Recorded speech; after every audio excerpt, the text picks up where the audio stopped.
जगहों के नाम स्पेनिश में एडिफिसियो बिल्डिंग, एस्कुएला स्कूल, हॉस्पिटल अस्पताल, बिब्लियोतेका लाइब्रेरी, बांको बैंक, सुपरमेर्कादो सुपरमार्केट, पार्के पार्क, सेंट्रो कोमर्शियल शॉपिंग मॉल, तिएंदा दुकान और पारादा दे ऑटोबूस बस स्टॉप।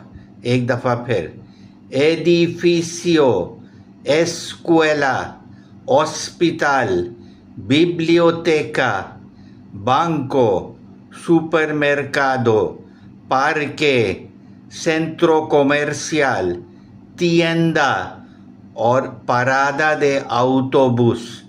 बहुत शुक्रिया मेरी क्लास देखने के लिए। मेरे चैनल को सब्सक्राइब करें, वीडियो लाइक करें और आपके सर अहमद के साथ स्पेनिश सीखें। बहुत शुक्रिया।